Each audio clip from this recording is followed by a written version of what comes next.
สวัสดีวันนี้มาทำงานดองครับจะเป็นหวานนำเงินครับเด้อ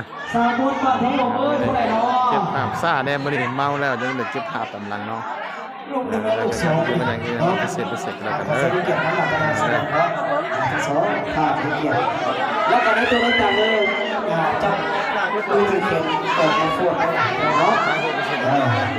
สองสามกันครับเป็นความมั่นชื่นไอ้ไงบุญรอดมันออกมาแล้วจากที่สาวเมืองหลวงทาเนาะว่าที่ท่านจะแล้วกันทั้งนั้นสีเพลงเด้อเขาจะได้เกียรติโอ้ยเอากล่องจำที่แท็กซี่ก็คืนด้วยคนรอคนไหนมานำแฟนคนนำแฟนคนไหนบ่มีแฟนเมียบ่มาสมน้ำหนักคนเกินมาขี้ไล่สิได้โฟนได้ตัวเองเนาะเป็นจะได้กระยาบริษัทสังกัดเต็มที่ฝากคำเบิกบานมนต์ชื่อได้ไปเด้อแล้วก็จากจริงเจ้าของเราวงเรานี้จะเป็นเกียรติเด้อทุกท่านบุญห่วงจูบบริบุญ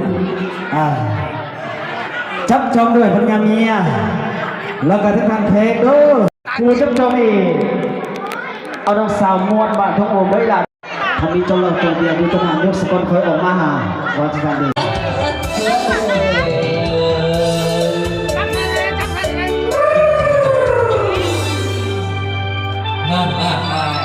มาเลียนได้ดิมาเลียนได้คนกี่ลายนี่หนาวุ้นอ่ะเหี่ยวจะมาเกิด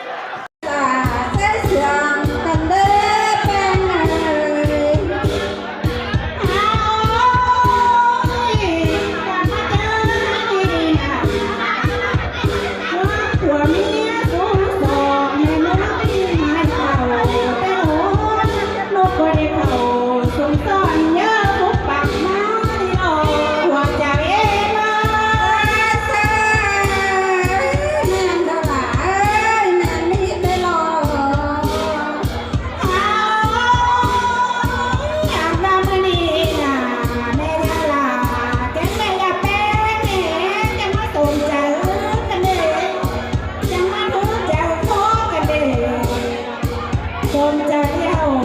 จักเที่ยวสั่งไม่ยอมมาเ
Run